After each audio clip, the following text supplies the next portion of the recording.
If you're someone like me who covers global diplomacy, who covers the inner workings day-to-day of the United Nations, for us, the UN General Assembly High-Level Week is the ultimate event, the World Cup of global diplomacy. The whole of these negotiations are now doomed. Would your president be prepared to consider standing down to avoid that further? If the issue of Ukraine comes up this month, there's the provision for you then to hand the presidency for that subject over to Switzerland.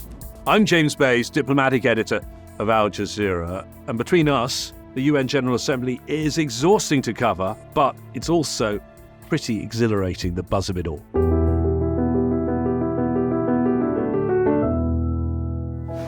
Rocket Man is on a suicide mission for himself.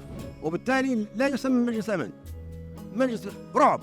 I think for leaders, this is something that they certainly want to do and want to be seen doing.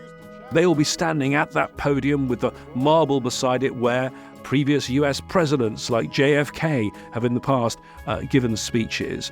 I think also there are some who want the trip to New York. I've been in some of the rooms of leaders when we've been doing interviews, and you'll be surprised to see that there are actually lots and lots of shopping bags from big boutiques on Fifth Avenue, where clearly, in addition to the very weighty work of global politics and diplomacy, there's been time to do some shopping and buy some souvenirs for their loved ones back home. For a journalist, there is literally too much to cover.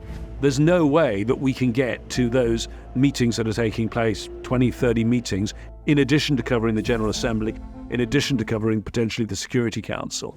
And on top of that, many of the world leaders want to use this as an occasion not just to give their speech, but also to talk about their speech. And at Al Jazeera, every year we interview a large number of leaders who want to speak to us. We do sit-down interviews with those leaders, but of course they're very, very busy. So we arrange interviews and sometimes we are left waiting and waiting. One year we had a crew with all our cameras and equipment in a hotel room for 3 days waiting for an African leader who will not be named to speak to us. In the end, it didn't even happen.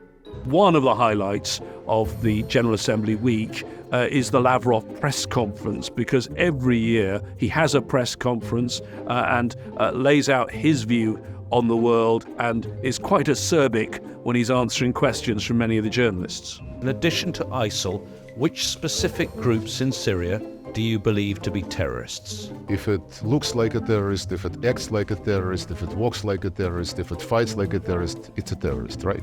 Every year, the UN General Assembly matches, I think, the news of the time.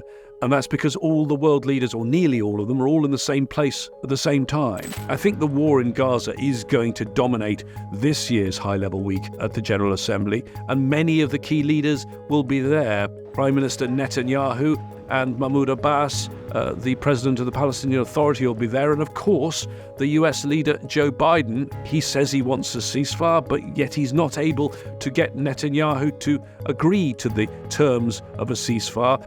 Of course, sometimes there are surprises during the week, and the bombardment of Lebanon may be this year's. Israel has gone ahead with its operations just as world leaders gather in New York.